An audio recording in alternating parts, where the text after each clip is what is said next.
je veux faire ça. Je veux réussir, je veux être comme ça. Tellement on était matrixés parce que on voulait être comme ces gars. Il y a un hématologue qui me dit, si tu mets les pieds en Afrique, c'est fini. Pendant tout ce temps-là, on se croise en compétition. Loops, il fait des podiums. Loops, il fait les championnats d'athlétisme. Si je devais classifier un petit peu ce qui m'a aidé, en premier, l'environnement.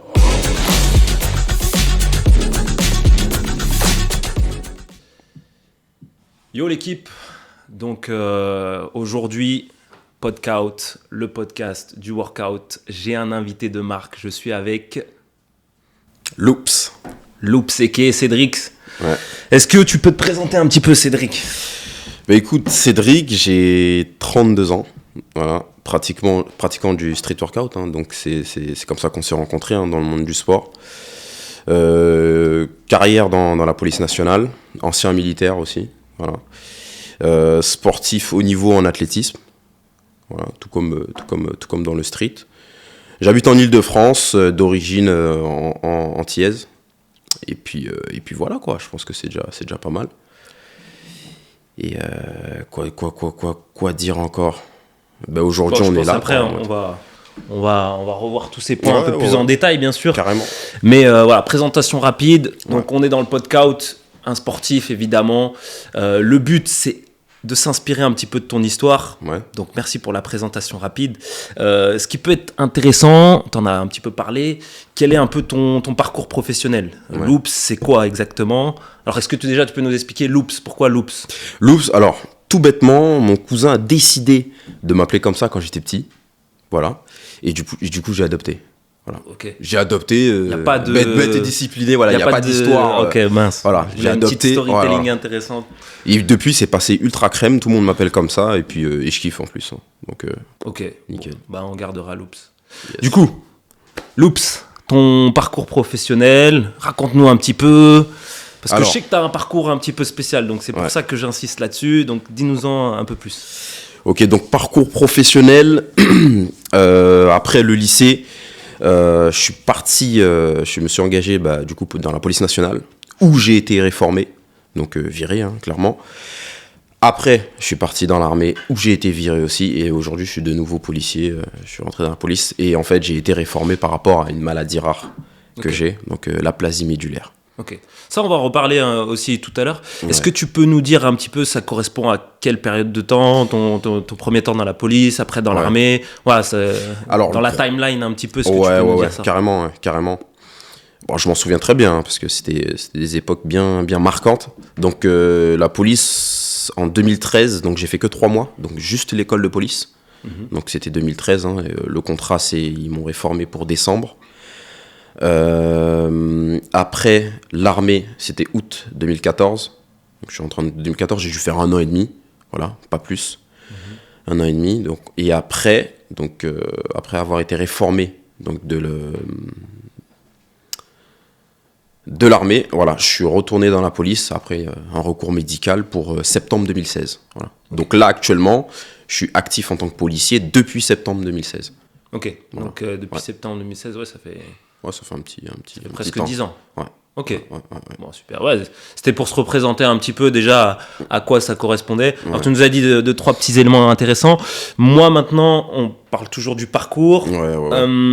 Maintenant, parcours dans le sport. Parce que tu es connu comme Loops Pluridisciplinaire. Pluridisciplinaire. Ouais. Donc, quel est toi ton parcours dans le sport ? Parce que ça aussi, ça nous intéresse, bien sûr, Podcout. Le parcours professionnel, c'est bien, et ça nous intéresse déjà de voir un petit peu que c'est pas ta profession d'être sportif, mais justement, ça nous intéresse aussi de voir où est-ce qu'on en est au niveau du parcours sportif, à quoi t'as touché. Carrément. Du coup, le sport, alors déjà, j'ai un père sportif, donc le sport, ça a toujours été... Quel sport, du coup Mon père, il a fait beaucoup de sport de combat, Viet Vo Dao, voilà. Ok. Taekwondo aussi, voilà. Il a fait du foot aussi, mon père, Donc famille de sportifs. Oui, voilà. Okay. De manière générale, famille de sportifs. Ouais. Okay. Dans la famille, le sport, c'est ancré. Donc le sport, j'ai toujours fait du sport. Voilà, 8 ans de foot en salle, donc collège, lycée. Région parisienne? Ouais, toi ouais, ok. ouais, toujours. 8 ans de foot en salle, donc c'était vraiment le foot en salle underground dans les cités. Voilà, c'est vraiment le truc. Voilà, c'était pas officiel, il n'y a pas de licence ou quoi. Voilà, c'était vraiment dans la cité, quoi.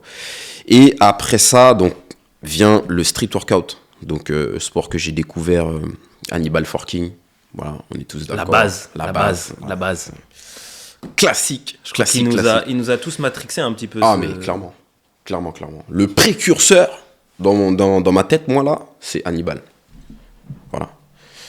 C'est lui qui m'a lancé dans le street, clairement.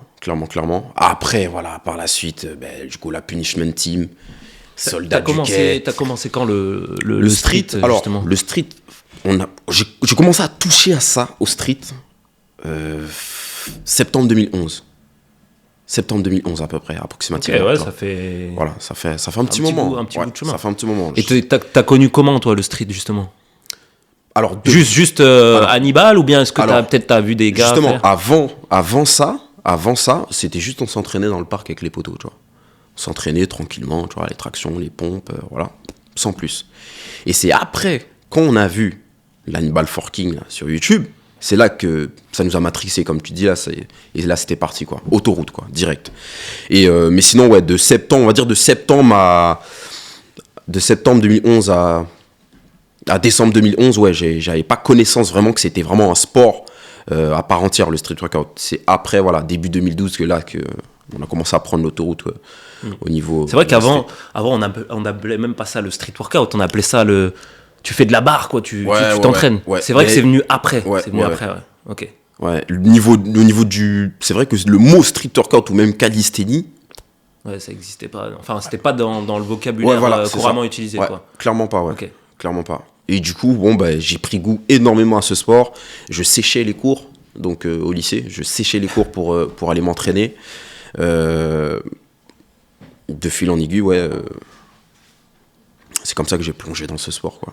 Et évidemment, Loops, pour ceux qui connaissent pas, hein, je mettrai éventuellement un petit aperçu de ce qu'il est capable de faire. Loops, il est connu pour les handstands. Donc ton parcours... Il m'intéresse aussi, comment t'es arrivé dans le handstand? À quel moment tu t'es dit je vais marcher sur les mains? Tu vois ce que je veux dire? Parce que les gars, ils sont matrixés par les troncs, par les planches. Lui, le gars, il veut marcher sur les mains. Donc, dis-nous un petit peu comment t'as pu bifurquer sur le handstand et t'es devenu le master du handstand. Ouais. En quelque sorte, parce que je sais qu'il y a des monstres aussi en handstand en France. Des très gros monstres. Mais comment le handstand, c'est parti d'une vidéo. Donc d'un gars qui est à Miami, un Loxé, il s'appelle Raymond Bartlett, mais son équipe c'était les Tumblers. Mais voilà, moi je l'appelle Calypso parce qu'à chaque fois que vous le trouvez sur YouTube, on tape Calypso, Tumblr et tout, on tombe sur lui directement. Et j'ai vu une vidéo de ce gars qui descendait des marches d'escalier sur les mains. Je me suis dit mais what?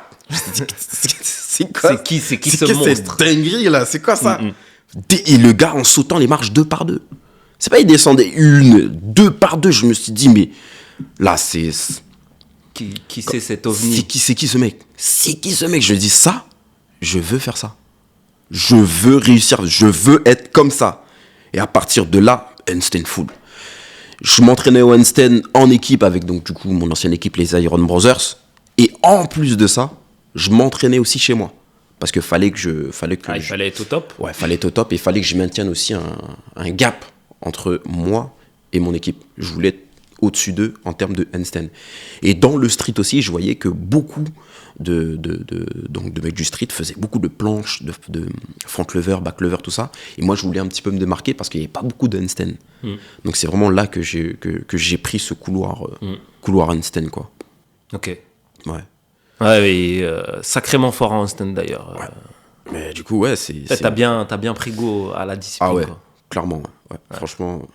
Ouais. Et du coup, on va essayer de parler un petit peu de ce dont tu nous as parlé, ta maladie. Ouais. Donc du coup, maintenant, on a un peu plus le contexte. Hein. On a le parcours professionnel, on a le parcours sportif. Maintenant, est-ce que tu peux nous en dire un peu plus justement sur ta maladie, puisque elle fait partie intégrante de tes parcours, et déjà nous décrire un peu ce que c'est et puis ce que ça engendre, et pour qu'après on se situe un peu plus dans quel contexte on est, quoi. Donc du coup, la maladie, diagnostic officiel, février 2012 à peu près, quand ça a vraiment été diagnostiqué, et encore, le diagnostic n'était pas sûr. Hein. Voilà. Donc ouais, diagnostic officiel de février 2012. L'aplasie médulaire, en gros, c'est une maladie rare du sang qui vient directement impacter les cellules sanguines. Donc les plaquettes, les globules rouges et les globules blancs. Et en gros, elle vient les impacter en diminuant la quantité. C'est la moelle osseuse, du coup, qui crée moins de cellules. Donc, moins de plaquettes, risque d'hémorragie interne ou externe. Moins de globules rouges, risque... grosse fatigue. Essoufflé vite, très très vite. Et manque de globules blancs, donc risque d'infection. Voilà. Donc, très grave. Pourquoi ? Parce que sur ces trois aspects-là... c'est ton immunité qui est directement impactée. Clairement, et ça va tout de suite dans le critique, quoi. Parce que sur celle que j'avais, c'était idiopathique. C'est idiopathique, donc du coup, c'est un terme pour définir que on ne connaît pas l'origine de la maladie. Elle vient comme ça sur toi, on ne sait pas pourquoi. Et elle était sévère. Donc les résultats sanguins étaient catastrophiques. Voilà. Et du coup, chimio en 2012, hein, en chambre stérile, et rémission... Je suis considéré comme étant en rémission. Voilà. Sous traitement. Et c'est là, du coup, que par la suite, je suis rentré dans la police nationale en 2013. Donc ça, en gros, hein, si je résume bien, toi, tu apprends que tu as cette maladie quand tu es à la police. Non, avant. C'est avant, ok. Avant, ouais. Et donc...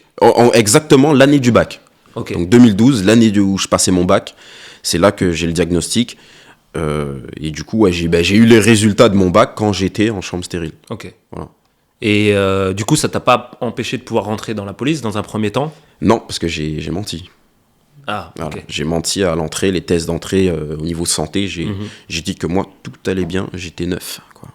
Et du coup, forcément, ça passe, quoi. Et c'est par la suite, j'ai déclaré que j'avais cette maladie, pensant qu'une fois que j'ai fait mes preuves en école de police, ils ont vu qu'au niveau du sport, j'étais au top.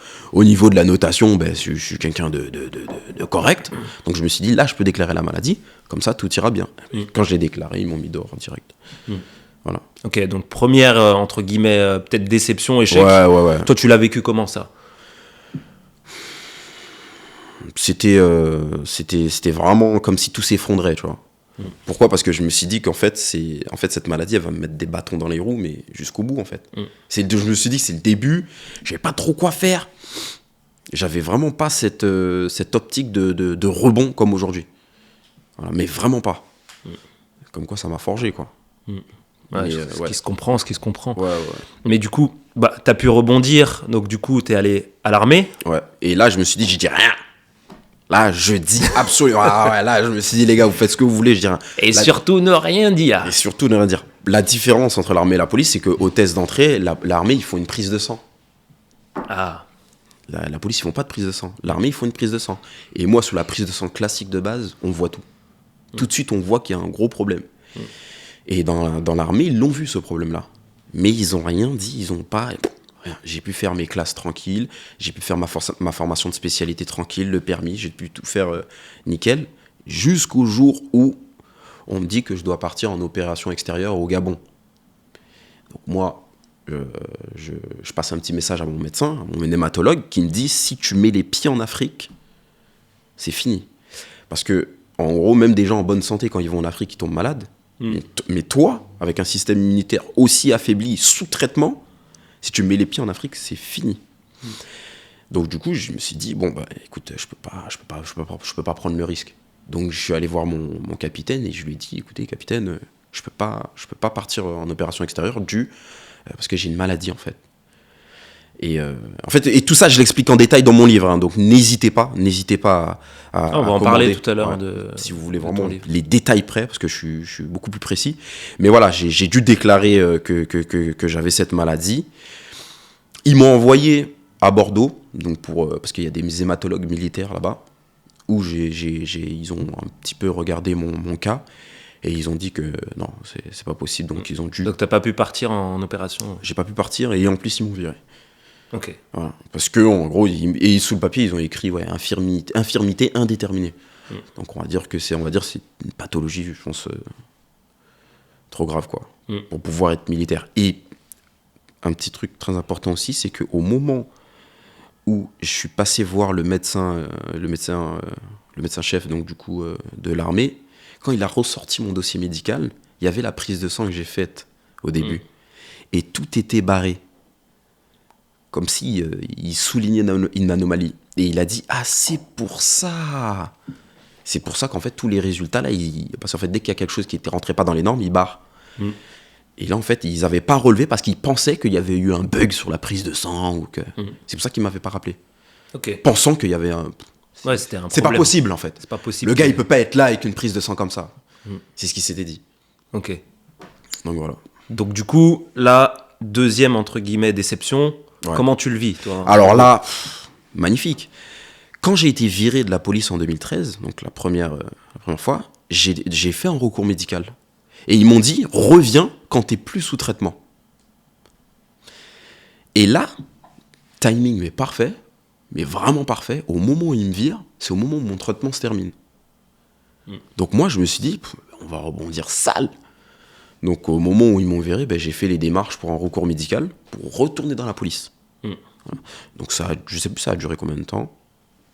Je sais plus comment, peut-être je crois 1 an.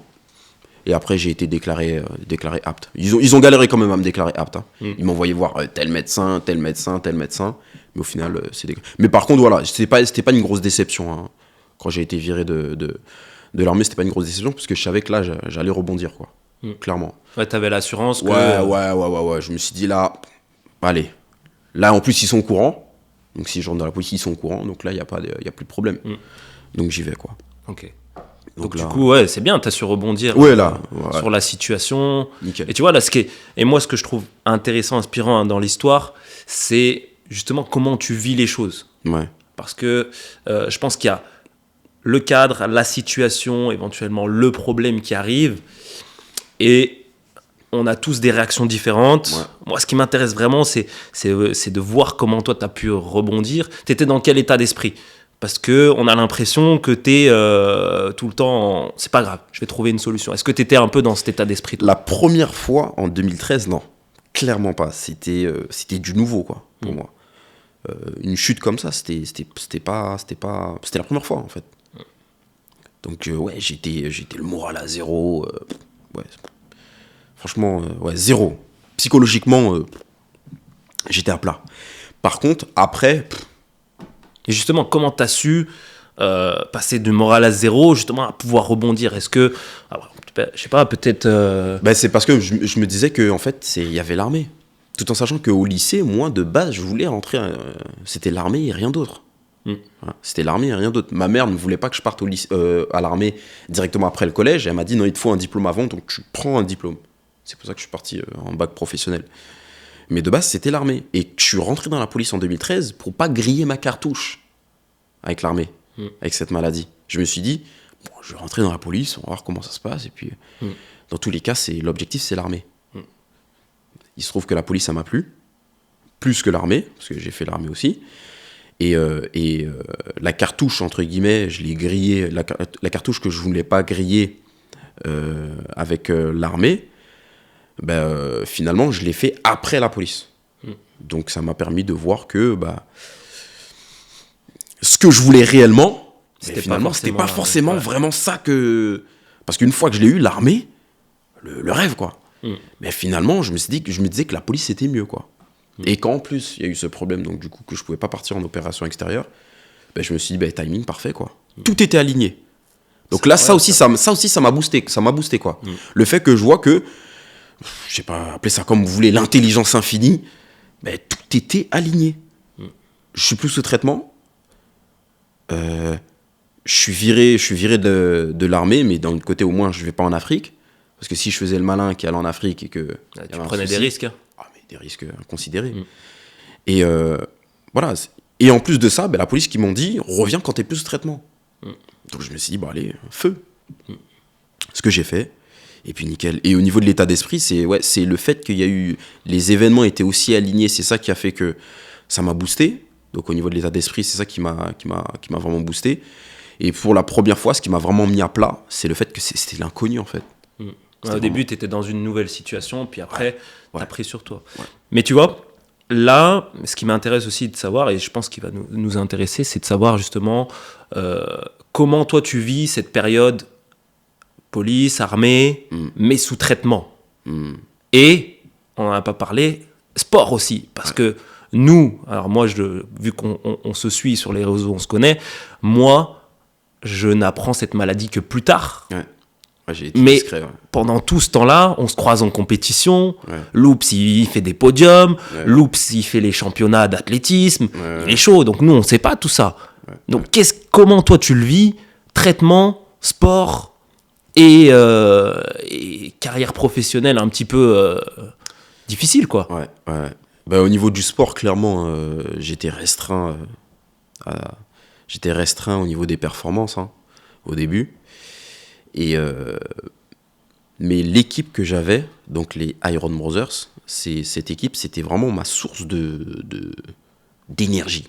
Tu vois, je puisais ma détermination, mon énergie dans cette équipe. Parce que je voyais que j'étais leader de l'équipe, je voyais que l'équipe, elle performait. Et ça me donnait, voilà, ça me boostait, quoi. Et on en discutait tout à l'heure, l'environnement. J'avais un environnement ultra sportif. Quand je sortais, c'était que pour les compétitions ou pour m'entraîner. Je baignais dans un cocktail de mecs motivés. En compétition, je voyais toi, je voyais des Virgile, je voyais que des monstres.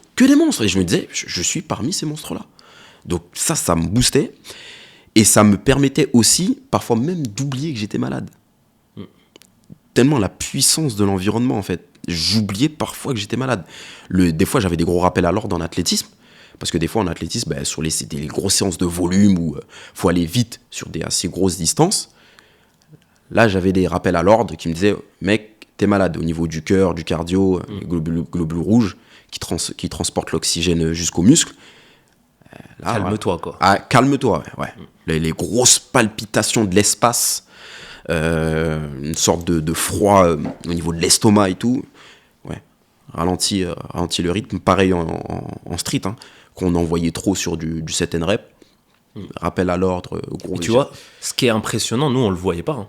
Ouais. Et pourtant, moi, je sais que je suis quelqu'un quand même d'assez observateur. Pas une seule fois, on t'a vu en compétition, tu vois, on s'est checké, ça va. Ouais. Nous, on s'est pas douté une seule fois que t'avais, en tout cas, une maladie de cette ampleur-là. Parce qu'on a tous des fois des petits pépins, etc. Ouais. Et c'est ça que je trouve vraiment impressionnant, c'est que t'as pas montré. Et t'étais là. Et on était dans l'âge d'or du street, c'est-à-dire que on a vraiment explosé en termes de visibilité et on a fait vraiment connaître ce sport à l'époque. Et pas une seconde, en tout cas je parle en mon nom, je peux parler comme mon nom. Ah mais vous êtes plusieurs. Pas une seconde on a imaginé que toi t'étais en train de te battre contre cette maladie, parce que tu étais justement en période de traitement. Et ce qui est impressionnant, encore une fois, c'est que tu arrivais à performer. C'est vraiment ça qui m'impressionne, c'est parce que on peut faire du sport, mais la performance c'est encore autre chose. La performance c'est encore autre chose. C'est-à-dire que la performance pour moi elle dépend non seulement de ton état physique, mais mental aussi. C'est-à-dire qu'on a tous expérimenté ce jour-là où ça va pas. Et ça se ressent sur les perfs. Donc c'est là où je trouve que ton parcours il est hyper intéressant, hyper motivant à ce niveau-là, vraiment. En tout cas, merci l'environnement. Franchement, c'est... Si je devais classifier un petit peu ce qui m'a aidé, en premier, l'environnement. En deuxième, l'éducation au niveau de l'hygiène de vie que j'ai reçue de mes parents. Donc, la nuit, c'est pour dormir, bien manger, éviter les excès. La classique, mais ça paye. Ouais, dans cet ordre-là, voilà. Et après, voilà, j'ai toujours été entouré de ma famille. J'ai jamais eu de soucis à ce niveau-là. L'environnement hyper important. Le médicament, c'est l'environnement. Voilà. C'est l'environnement. Où est-ce que tu vis? Qui est-ce que tu côtoies? Qui est ta famille? C'est ça qui va faire que si demain t'es là ou là. Voilà. Ok. Et ça me permet de rebondir sur quelque chose. Moi, je sais, parce que je te suis, tu es beaucoup documenté sur tout ce qui est la nutrition, l'hygiène de vie, etc., la préparation physique. Est-ce que tout ça, c'est dû justement à ta maladie? Est-ce que c'est ça qui t'a poussé Carrément. à vraiment scruter là-dedans et à t'intéresser au sujet? Ah, mais carrément. Quand j'ai eu cette maladie, je me suis dit, pourquoi moi? Pourquoi cette maladie? Pourquoi moi? C'est là, c'est les pourquoi. Pourquoi? Je me rappelle que quand j'étais en chimiothérapie, le médecin, il venait pour m'annoncer 2-3 trucs, il repartait, et après, voilà, c'est parti, je notais mes questions. Dès qu'il revenait, c'est parti. Question 1, question 2, et je posais des questions, je questionnais. Tac, il repartait, je réfléchissais, je remettais les questions, et ainsi de suite. Sorti du coup de chimio, tout ça, je me disais, je dois m'entraîner plus que les autres, pour pouvoir être au minimum à leur niveau, et je dois faire plus attention, pour pouvoir être au minimum à leur niveau. Donc je me suis dit, autant être au top à ce niveau-là, pour optimiser le tout, tu vois, et pouvoir prétendre à être haut niveau comme toi, comme tous les autres, quoi, tu vois. Et c'est là que ça m'a mis la puce à... Enfin, je connais même pas l'expression, mais c'est là qu'en tout cas ça m'a fait tilt, et je me suis dit, bon allez, c'est parti, on va se renseigner sur la nutrition, on va se renseigner sur le total des macronutriments. Les macronutriments, ça sert à quoi? Les calories, l'hygiène de vie, le cycle circadien, son importance, les hormones, voilà. Et tout ça, c'est quoi la synergie entre tout ça? C'est quoi comment dire, les bénéfices? Et du coup, voilà, quand on met un petit peu, on aligne un petit peu tous ces petits tips, on se rend compte qu'on peut atteindre un niveau national dans 2 sports en étant malade. Voilà. De la police, c'est pour ça qu'ils n'ont rien vu. L'armée, ils n'ont rien vu. De manière générale aussi, dans le monde du sport, on ne voit rien. Parce que justement, je faisais attention justement à cette hygiène de vie. Et de base, toutes ces connaissances-là, je les gardais pour moi. Et ça, après, voilà, qu'on me demandait des conseils, j'ai commencé à conseiller. Et après, du coup, sur les réseaux aussi maintenant. Ouais. D'ailleurs, j'ai vu que tu as fait un canal.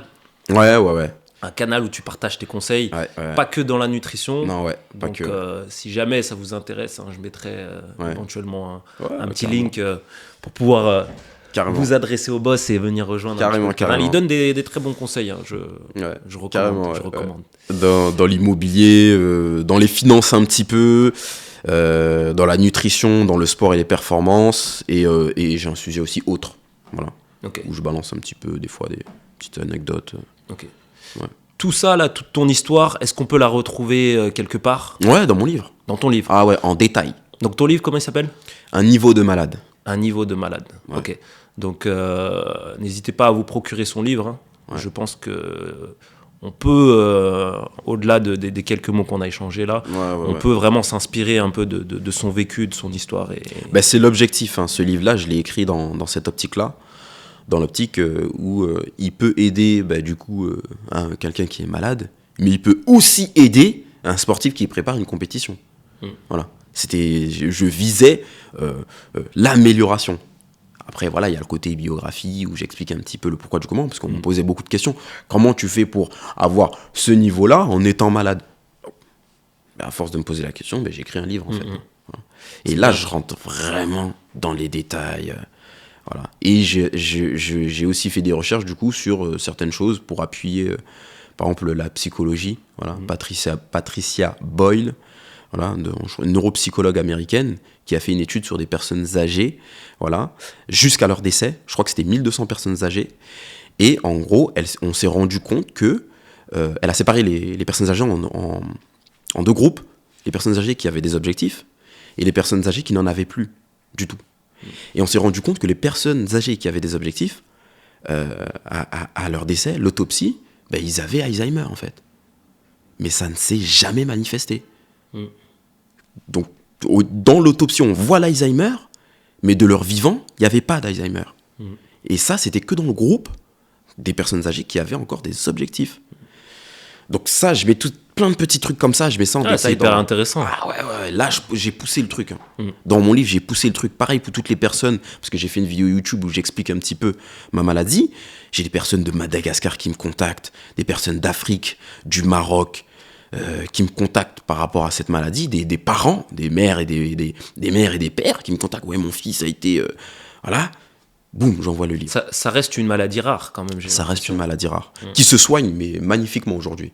Mais en 2012, le nouveau traitement que j'ai fait là, en 2022, il est sorti en 2014. Donc c'est-à-dire qu'on peut te greffer d'une personne compatible à 50%. Avant ça ne se faisait pas. C'était beaucoup trop risqué.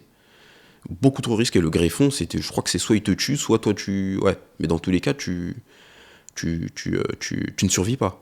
Maintenant, aujourd'hui, avec une nouvelle molécule, je crois que c'est la cyclophosphamide, c'est une chimio très violente, mais qui fait que maintenant, on peut te greffer de ton frère ou de ta sœur. Parce que ton frère, ta sœur, ta mère ou ton père, vous êtes forcément compatibles à 50%. Tandis qu'à l'époque, fallait attendre le 100% compatible pour te greffer. Et ton frère et ta sœur, même père, même mère, vous avez une chance sur 4 d'être compatible à 100%. Donc je te laisse imaginer les inconnus dans la rue... Il y a une chance sur 36 millions. Voilà. Ok. Voilà un petit peu pour le... Ah, c'est hyper intéressant. De toute façon, je pense que pour en savoir un peu plus, en tout cas, ton livre, il est là. Il est là pour ça. Ouais. Donc, je pense que ça peut être intéressant pour ceux, en tout cas, qui veulent plus de détails. Et ouais, je mais pense carrément. notamment peut-être les gens qui sont aussi touchés par cette maladie, de pouvoir avoir ta vision, parce que toi, t'es passé par là. Et ok. Ils peuvent me contacter, hein. Moi j'envoie le livre direct. Hein, si, ouais. Écoute, moi on mettra un petit lien. Il est disponible à l'achat sur Amazon. Voilà. Ok. Et du coup, dans tout ça, tu vois, avec ton background, nous, et en tout cas moi, je trouve que ton histoire elle est inspirante. Mais toi, est-ce que toi, tu as des gens qui t'inspirent, tu vois, au quotidien? Parce que on a plus de points communs que de différences. Et nous, les humains, on aime bien... On a toujours des lièvres un petit peu qui nous font avancer. Est-ce que toi, dans le sport, parce qu'on va rester un peu sur le sujet du sport, est-ce que tu as des gens qui te motivent? Tu te dis, ah ouais, mais lui, c'est le GOAT, lui, c'est vraiment l'exemple. Est-ce que tu as des noms à nous citer, des choses comme ça? Pas forcément dans le street, hein, dans le sport de manière générale. Dans le sport de manière générale, oui, bien sûr. Mais et moi, j'ai une facilité à être inspiré, mais facilement, quoi. Parce qu'ayant vécu un petit peu des difficultés, dès que je vois une personne fournir soit une performance qui sort de l'ordinaire, hein, que c'est pas tout le monde qui fait ça, je me dis tout de suite, putain, mais magnifique, le gars il a dû bosser et tout, et c'est ça m'inspire tout de suite, quoi. Limite si je pars pas faire ma séance, quoi. Pareil pour dans les films, il y a des films qui sont inspirants aussi, mais en tout cas au niveau des personnes qui sont inspirantes, j'ai mon coach qui m'inspire, parce qu'il a un certain âge là maintenant. Et il s'entraîne avec nous en fait. Et à quel âge Je sais plus il a quel âge, le coach Johan. Il doit avoir 44 là, 44 ans. 44 ans, et même dans le street, hein, on a des gars qui ont un petit peu cet âge-là. Il y a des gars qui sont plus jeunes que moi aussi. Je pense aussi à un gars de mon club aussi, Félix Levasseur, il a fait une saison de roi. Il a fait une saison en athlé là, tu dis? Ah ouais, en athlé, ouais, clairement. Donc ouais, au niveau de l'athlé, ouais, on a ces gars-là et plein de petits dans mon club aussi qui m'inspirent. Dans le street, Calypso Tumbler, là, je dormais, je pensais à lui, je me réveillais, je pensais à lui, je m'entraînais, je pensais à lui. Gros Mugen, quoi. Ah ouais, non, mais là, c'est Hannibal Forking, pareil, c'est la base, tu vois, c'est ce qui a fait le boom, qui a fait démarrer, tu vois. Et après, un truc, je me rappelle qu'à une époque du street, il y a un truc qui m'inspirait énormément, c'était les autres équipes de street en France, tu vois. Ça, t'avais les bodyards, les soldats du quai, moi je vous voyais comme des acharnés, des monstres, les mecs. Et du coup, moi, je partais m'entraîner, je disais à mes gars, regardez les monstres et tout. Il y avait d'autres équipes sur Paris, il y avait les Bar Monkeys. Aujourd'hui, je fais partie des Bar Monkeys. Il y avait les Bar Monkeys, il y avait Bar Tigers. Avec Afro Sayen, tu te rappelles Afro Sayen? Ouais, exact. C'est lui qui a inventé l'Afro Tornado. Ouais. L'Afro Tornado, c'est lui qui l'a inventé. Le gars, il a disparu dans. C'était incroyable. Il est où maintenant? Tu vois, c'est.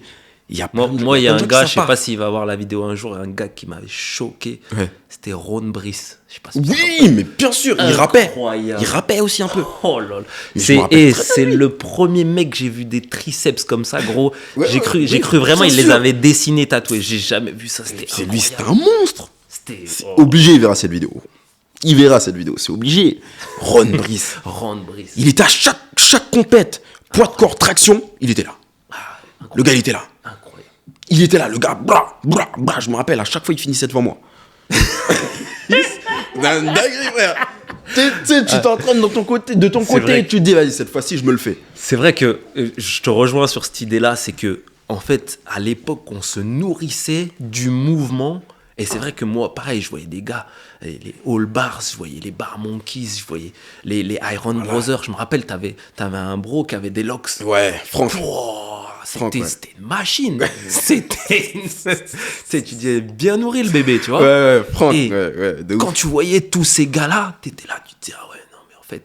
Ouais. Et nous, on était comme ça. Nous à l'époque, les gars de Soldats du Quai te confirmons, on sortait de soirée pour te dire comment on était matrixé. On était en chemise, en truc. Ouais. On sortait de soirée, on Ça allait part- s'entraîner. Oui, mais je vois clairement. Des fois, on mec. avait encore l'alcool, hein. Mais Et on allait s'entraîner et tout, machin. Tellement on était matrixé Mais oui, parce mais- que on voulait être comme ces gars. On a la dalle.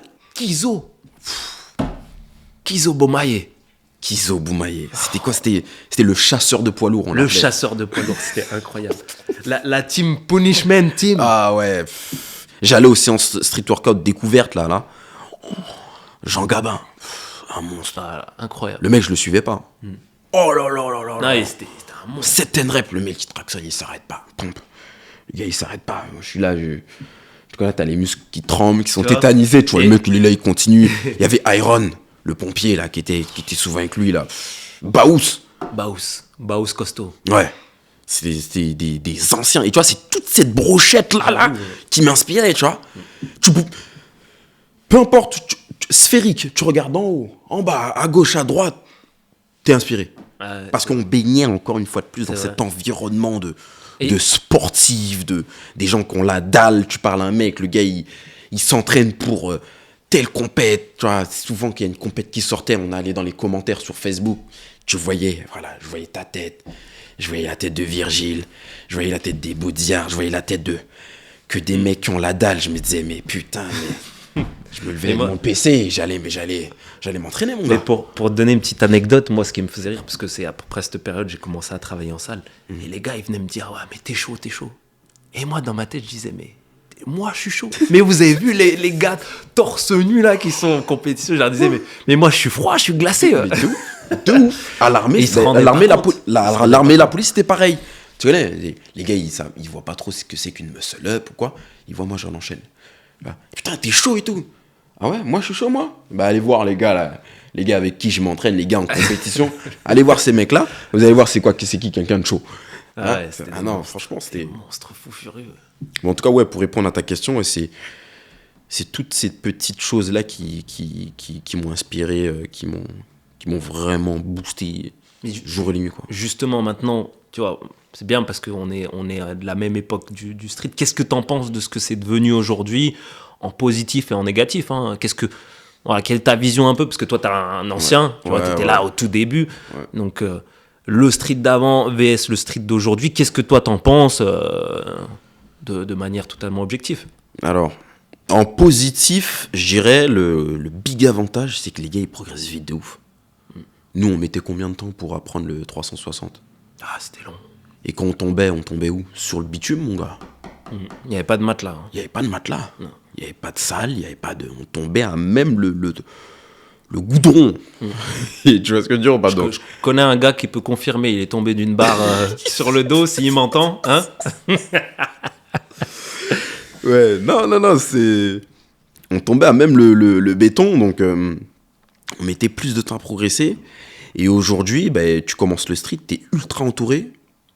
T'as les réseaux sociaux, t'as des youtubeurs qui street. Niveau mode d'emploi, aujourd'hui, t'es ultra fourni. Ça, c'est, on va dire, ça, c'est le gros avantage. Après, au niveau du désavantage, vu que je suis plus vraiment dans le street comme je l'étais, je saurais pas vraiment trop dire c'est quoi les avantages. Peut-être qu'on voit la diversité au niveau des équipes. Avant, il y avait beaucoup plus d'équipes. Et beaucoup plus d'équipes, c'était très... J'ai l'impression qu'il y a beaucoup d'indépendants maintenant. Ouais, voilà. Il y a des gars qui n'ont pas d'équipe, ils sont juste coachés Solo. par un influenceur Ouais, voilà. ou un gars, et il n'y a, Ouais. plus d'équipe. Voilà. Alors après, Je les comprends aussi parce que je pense que les gars, ils sont pas complètement bêtes non plus. C'est moi qui ai été chef d'équipe et toi aussi, tu peux en témoigner. C'est du boulot. Hein. C'est du taf. C'est du taf. C'est du taf. Et c'est pas du taf qui est rémunérateur. Donc Ouais. forcément, je comprends aussi que les gars, ils aient pas forcément envie de se entre guillemets de se responsabiliser à ce niveau-là, tu vois. Ouais. En tout cas, ouais, de mon point de vue là, de mon siège, je dirais que ce serait ça un petit peu le désavantage, c'est la diversité au niveau des équipes en France. Hein, je parle vraiment sur le territoire national. La diversité au niveau des équipes, ouais, parce que j'en vois beaucoup moins qu'à l'époque. Voilà, là, il reste encore les gros titres, All Bars, la SWAT. Il y a l'équipe de Lionel Yaouli, là, Zod. J'ai oublié. J'ai oublié le nom de l'équipe. FSP. Voilà, FSP, ouais. Il y a eux, voilà, il reste un petit peu. Et encore, FSP, c'est nouveau. Ouais, c'est plus récent. C'est beaucoup plus récent. Ouais. Voilà, pour ceux qui ne savent pas, Lionel, c'est un ancien des All Bars. Voilà. Et sacré monstre aussi. Hein. Sacré monstre. Mais et tu vois, ça c'est un plaisir, en tout cas en termes de souvenirs, de repenser. Putain, on a débuté ensemble avec Baki, j'ai oublié Nico. On a tous commencé ensemble, tu vois. C'est un plaisir à se remémorer ces souvenirs-là, tu vois. Très belle époque, très beau souvenir. Ouais. Franchement, cette époque-là. Et tu vois, pour revenir un petit peu sur ma maladie, c'est vraiment tout ça qui, limite, me faisait oublier que j'étais malade, mec. Tellement, on peut te dire la puissance de l'environnement. Tout ce dont on a parlé là. Les gars, les mecs, les monstres qui ont la dalle ou quoi. Dans tout ça, t'oublies que t'es malade. Et t'avances. Du coup, pour sortir un petit peu justement de ça, parce que c'est vrai que comme nous, on a vécu le street ensemble, on en parle beaucoup. Et qu'est-ce que tu penses, parce que du coup, tu as aussi, je pense, vécu ça, plutôt de la partie de l'entraînement, de la musculation de manière générale, le fitness, si je peux parler comme ça. Pareil, c'est quoi ta vision un petit peu du fitness tel qu'il est aujourd'hui ? Le fitness, j'ai pas... je dirais que c'est... ça s'entraîne beaucoup plus en salle que dehors, déjà. Ça, c'est qu'à notre époque. Hein. C'est bien développé, hein. Ouais. Maintenant, ça s'entraîne énormément en salle. Des cages d'entraînement, tout ça, il y avait pas ça en salle à la base, à l'époque. Et ça, il y en a beaucoup plus maintenant. C'est très bien développé, comme tu dis. Mais sinon, ouais, sur le fitness, musculation, j'ai pas vraiment d'esprit critique à ce niveau-là. Tu vois, je me dis que globalement, ça se déroule bien. Voilà. Ok, simple, efficace. Ouais. Franchement, ouais. Et toi, justement, alors, on a parlé de tout ça, mais moi, je veux quand même... c'est Loops dans sa globalité qui m'intéresse, le côté, justement... Parce que tu es animé par le sport, on a dit l'environnement, mais je sais que tu fais énormément beaucoup de choses, niveau professionnel aussi. Ouais. Donc, qu'est-ce qui, toi, t'anime pour ça ? Parce que, est-ce que tu as aussi l'environnement pour la partie professionnelle, ou c'est quelque chose que toi, tu as développé comme un intérêt, que tu aimes bien, c'est une passion, c'est quoi ? Parce que je sais que tu es un peu dans les business, hein, si on peut parler comme ça. Carrément. Donc, ça, c'est qu'est-ce qui t'anime ? Parce que moi, je trouve que c'est quelque chose que très souvent, on met à part du sport, mais moi, je trouve que c'est un mindset, tu vois. Dès que t'as envie de performer, t'as pas envie de performer que dans un sport. J'ai l'impression, en tout cas. Hein. Moi, c'est quelque chose qui m'anime. Donc, toi, qu'est-ce qui t'anime ? Qu'est-ce qui fait qu'aujourd'hui, tu te dis, je vais pas faire que des handstands ? Qu'est-ce qui fait que... moi, j'ai pour l'ambition d'avoir une grande famille. Donc, j'ai déjà une grande famille, hein, vis-à-vis de mes frères et sœurs, mes cousins, la famille de ma mère, la famille de mon père. Très grosse et grande famille. Mais au niveau de ma propre famille, j'ai pour ambition d'avoir une grande famille. Et pour ça, il faut s'en donner les moyens. Voilà. On ne va pas vivre d'amour et d'eau fraîche. Non, voilà. Ça paye pas. Ça paye pas, donc il faut un minimum, au niveau pécunier, il faut être au top. Là, on va connaître. Donc voilà, faut pouvoir avoir les épaules et pouvoir regarder sa famille, la tête haute, et se dire, je suis à l'origine de tout ça. Donc forcément, ça passe par du coup le business, quoi. L'immobilier, valeur sûre. Voilà. Donc j'ai investi dans l'immobilier, j'avais payé des formations à l'époque, j'ai investi dans l'immobilier. Le crédit se rembourse easy. Voilà. Nickel, on est bon. Au niveau des marchés financiers, ben là, je me forme sur tout ce qui est trading. Donc, c'est vraiment pas facile. Mais je continue, voilà. C'est comme l'entraînement, voilà. C'est pas facile, mais on continue on training, hein, tout simplement. Et c'est tout ce qui te motive. Ce qui te motive, c'est vraiment justement de pouvoir avoir une vision d'avenir un peu pour la famille, voilà, mettre à l'abri les siens. Carrément. Là, je suis en train d'écrire un livre, mais manuscrit. Un bouquin que j'ai acheté, je sais plus, je crois 1200 pages, et j'écris de temps en temps un petit peu, et ça c'est voué, c'est pour mon fils aîné, et ça sera à transmettre de fils aîné en fils aîné. Voilà. Et c'est vraiment là, c'est bien, c'est beau, hein, c'est voilà. beau ce que tu dis, t'as le souci de la transmission à la génération future. Ultra important. Je dirais que c'est peut-être un peu ce qui manque sur moi, mes prédécesseurs. J'aimerais qu'ils transmettent pas un mode d'emploi ou pas une charte, tu vois, mais comment ils voyaient les choses à leur époque et comment ils pensaient que ça se serait passé par la suite, pour la suite de la descendance. Voilà. Parce que il y a pas mal de choses qui changent avec le temps, mais c'est intéressant de voir comment à l'époque ils fonctionnaient et comment ils pensaient que la suite serait, ou comment ils aimeraient que la suite serait, et pourquoi ils aimeraient que ça soit comme ça, comme ci, comme ça.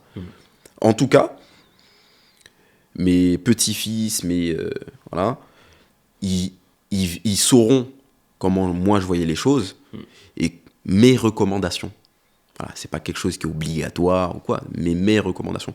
Exemple, en père de famille, s'occuper de sa famille, primordial. Voilà.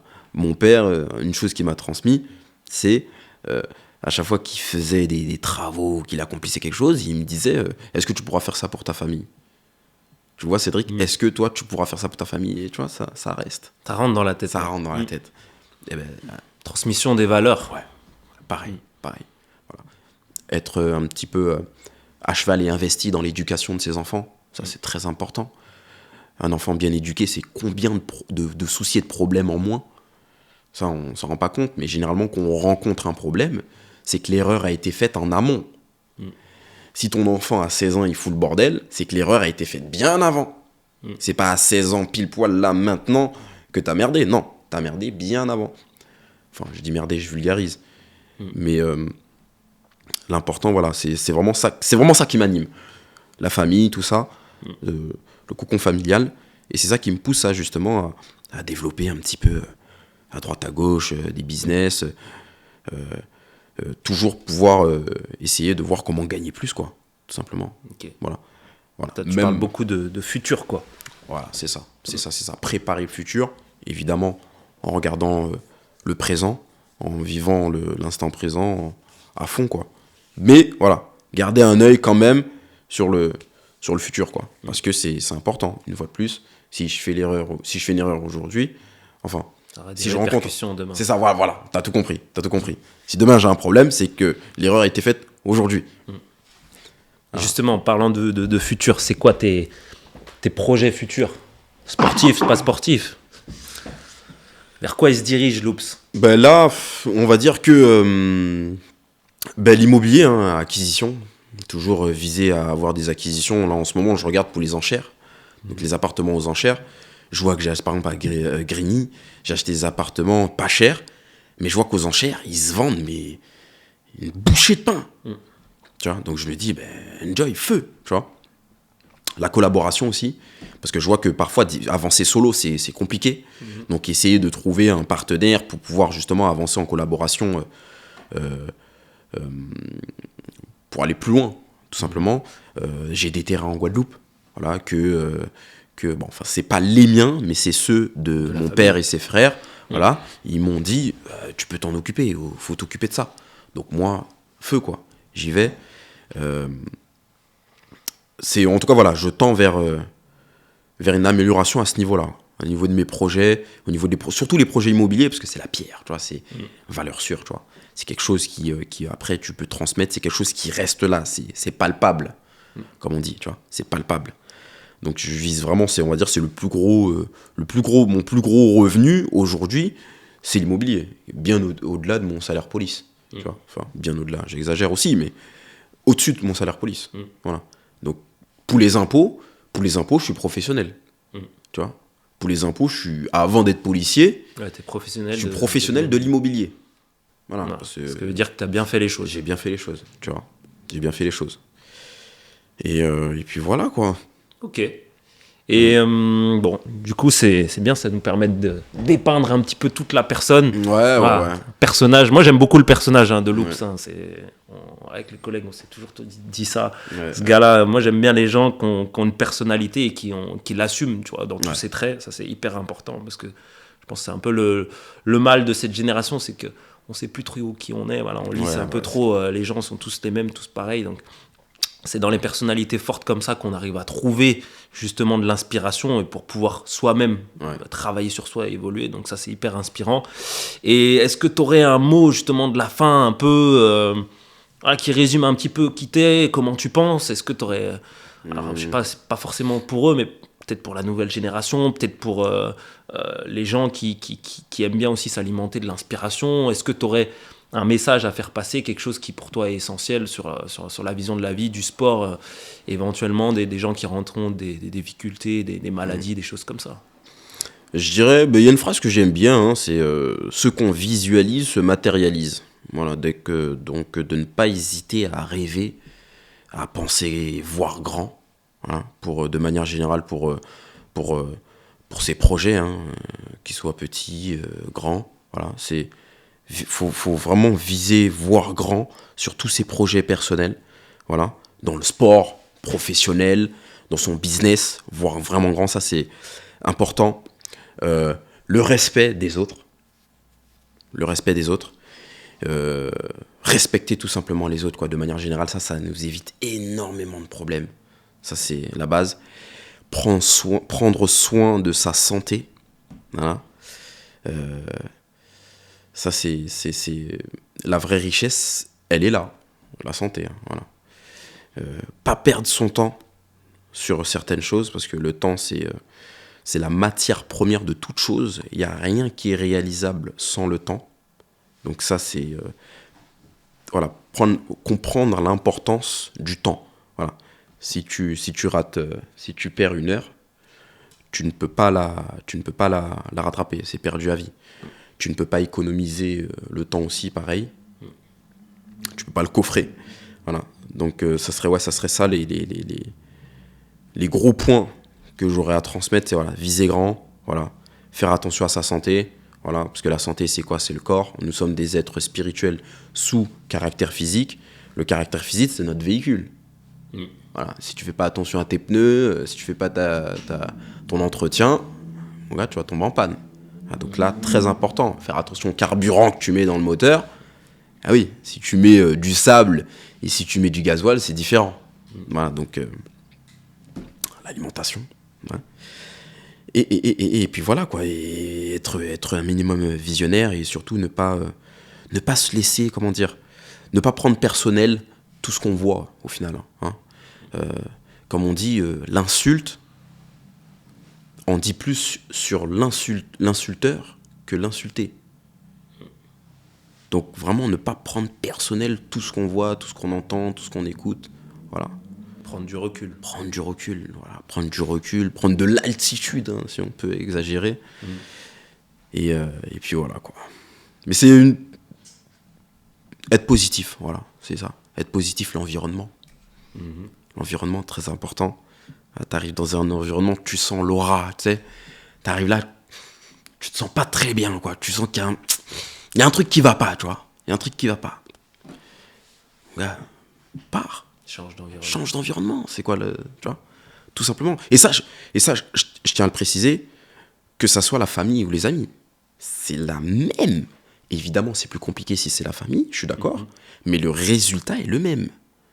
Le résultat reste le même. Faut se focus sur le résultat un minimum.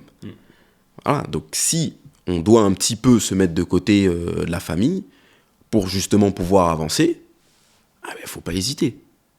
Parce que c'est dans les deux scénarios, c'est soit le scénario où tu t'écartes un petit peu, tu continues ta route, les choses, bitalaka marché pop, ça qu'a fait nickel. Soit tu restes avec ta famille, ou quand t'es là ou pas, on m'aide. Je vais mettre les sous-titres, hein, t'inquiète. Voilà, c'est l'un ou l'autre. Fais ton choix. Et dernière chose, assumer ses décisions. Voilà. Assumer ses décisions. Et si t'as merdé, c'est pas grave. Assume et continue. Apprendre tes erreurs. Tout simplement. Ce sera le mot de la fin. Voilà. Merci Loops. Petite avant un mot, petite finition, pardon. Déjà merci pour ton partage. Merci à toi pour l'invitation. Avec grand plaisir. Moi, voilà, comme je t'ai dit, tu as une histoire qui est hyper inspirante, hyper intéressante, et on peut tirer beaucoup de leçons et faire un petit peu de parallèle avec notre propre expérience.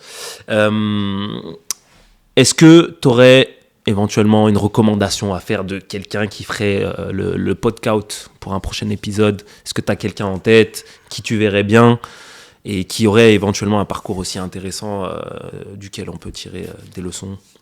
Alors, quelqu'un qui a un parcours vraiment intéressant. J'aurais aimé voir Amour de la SWAT Team. Ouais. Voilà. Je voulais faire une story sur cette femme, mais de fil en aiguille, je ne l'ai pas faite. J'ai procrastiné, hein, clairement. Mais de mes souvenirs, elle a eu un accident qui était assez costaud. Ouais, ok. Et aujourd'hui, vu les perfs qu'elle nous dégaine, Ok. il y a quelque chose à... Ok. Moi, je la connais pas personnellement. Voilà. Moi aussi, je la connais pas personnellement. Enfin, je la connais des réseaux. Ok. Je l'ai jamais vue en vrai. Je connais pas son histoire, mais ok. Voilà. Bon, c'est noté. Donc, si elle voit cette vidéo, bah écoute, je t'ai nominé. On en discutera, ouais. Voilà. Non, mais là, comme ça, c'est elle qui me vient à l'esprit. Après, voilà, j'ai forcément peut-être d'autres personnes, mais là, tout de suite, voilà, c'est plutôt elle qui vient au devant de la scène, parce que j'aime bien quand les gens touchent le fond et qu'ils remontent. Ça, c'est pas mal, ça, tu vois. Ça, on s'inspire, tu vois, l'énergie, tu vois. On prend l'énergie et après, on travaille avec cette énergie. Donc, et elle, je pense qu'elle est clairement dans ce truc-là. J'ai pas l'impression qu'elle en parle énormément aussi. Ok. Ouais, donc... bon, on note pour Amour, alors. Ah, c'est ça. Ok. Bon, merci à toi, Loops. Merci à toi aussi. J'espère que ça t'a fait plaisir de partager cette expérience avec nous. Carrément. En tout cas, moi, je suis totalement en kiff de ce partage d'expérience. J'aime bien, comme on dit, le fer aiguise le fer. Donc il fallait 2 hommes de fer pour pouvoir s'aiguiser. Et tu viens de nous aiguiser comme il faut. Merci à toi. Merci à toi, frérot. Prochain épisode de Podcast, on se retrouve avec un invité différent et on va essayer encore une fois de vous inspirer un maximum. Prenez soin de vous et on se dit à très bientôt. Ciao l'équipe.